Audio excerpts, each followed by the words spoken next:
If you owned a Commodore 64 back in the day, then the sentence, "Cobra was one of the best games on the Spectrum," might make you laugh, or think that I'm being sarcastic. In fact, I know that to be the case because this actually happened to me. Yeah, thanks, Matt.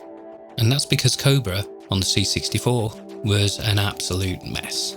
It's one of the worst games on the system, and yet the Spectrum version is an absolute delight. So what's the difference? How is the Spectrum version so good, and why is the C64 version so bad? First of all, let's take a look at what Cobra actually is. Cobra is based on a not particularly awesome film starring Sylvester Stallone. The film's actually most famous for mirror shades and a laser-sighted machine pistol. Some people love the film, but they're definitely in the minority. It's not what you call a classic. Ocean, back in the day, were famous for doing movie tie-ins for pretty much anything that was released at the box office.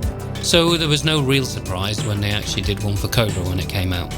In case you haven't guessed by now, you probably shouldn't bother with the film. But if you want some real cheese, that might be for you. But anyway, onto the game. One thing that was very different back then is that sometimes they'd have completely different teams, and by teams I mean one or two people, working on each system, and you could end up with very different games. A big example of this is Dander, which on the Spectrum was an action-adventure, and on the C64 was much more of an adventure puzzler with pretty much no links between the two games. This happened here to a certain extent. The Spectrum version was created by the Spectrum legend and fellow Widnesian, Jonathan Joffa Smith. There's a brilliant documentary by Kim Justice about him. I'll put a card up here, you really should watch it, it's great, and some of the information here will be shamelessly lifted from it. Joffa had the kind of pull to essentially make what he wanted, being very much an auteur. Ocean gave him the option of either making Top Gun or Cobra, and apparently after watching the films, he thought they were both rubbish. But Cobra would give him the opportunity to make the kind of game he wanted. And so he did, making a game that was fun, quirky, and had a great big grin on its face. When we come to the C64 version, it wasn't made by an auteur. It was in fact made by Zach Townsend, who would go on to do Batman and other good games. But this was his first game for Ocean, and even though the title sequence says it was based off of Joffa's notes, I suspect as a new programmer to the company, he didn't want to go full on crazy like Joffa did. He probably didn't want to rock the boat as much, so while you do end up with an action platformer, it's one with none of the character that you see in the Spectrum version, none of the crazy or pizzazz.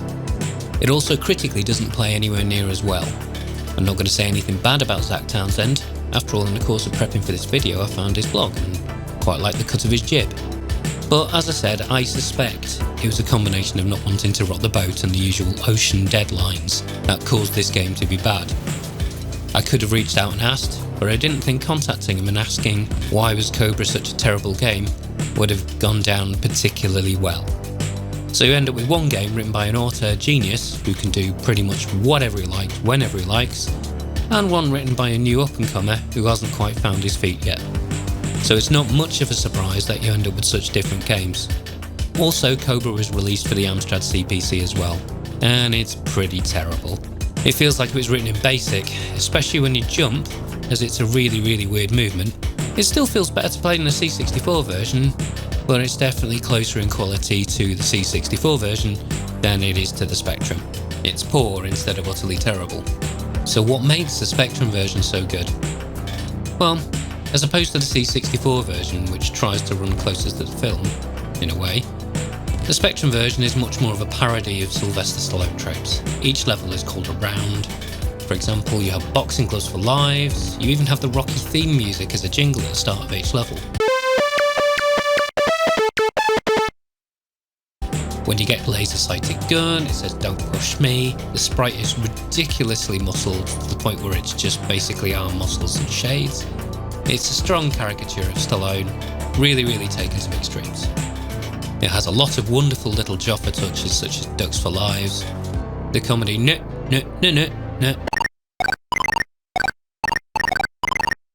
When you get hit and lose a weapon, the ridiculous explosion when you lose a life. There's loads of these things all over the place, and they all act to lift the mood and make it feel like what it is, an action extravaganza that has its tongue firmly in its cheek. And then there's the technical touches. such as multi-channel music on the 48K Spectrum,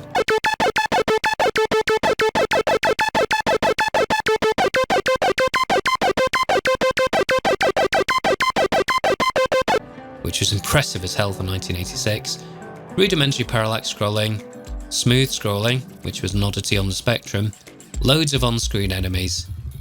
This stuff doesn't matter now, but it sure as hell did then. Talking of the audio, Cobra on the Spectrum's music is actually the same music as Arkanoid on the C64, but without the bass line, which in my opinion is the best bit.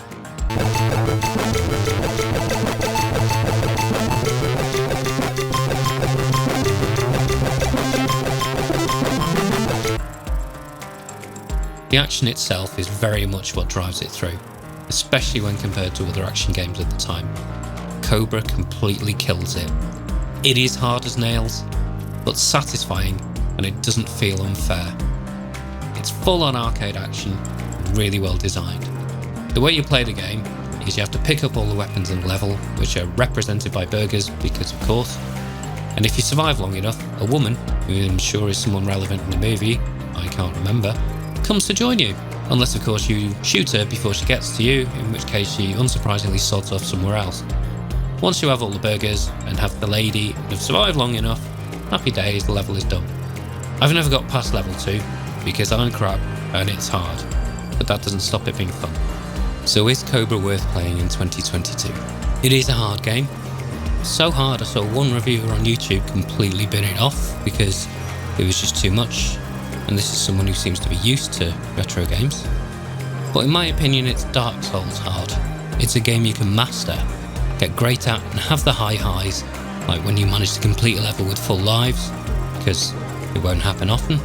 The weapons all feel different, with the knife definitely being the most unwieldy, but you always end up back to the comedy headbutt which knocks enemies off the screen. If you just give it 5 minutes, you're probably going to think it's too hard and hate it. But if you stick with it, try to get good, then you've got a really good chance of falling in love with it. The main thing to remember is that when this game was released, you didn't buy a game expecting to be able to beat it.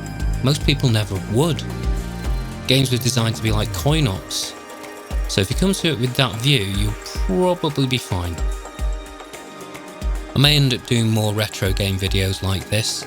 Retro games count as time saved to me because most emulators have save states, so you can usually just quit whenever you like and that's not a problem. Plus also the little action games like this, generally you're not going to be playing them for very long anyway. But yeah, there you go, like and subscribe, and hopefully I'll see you next time.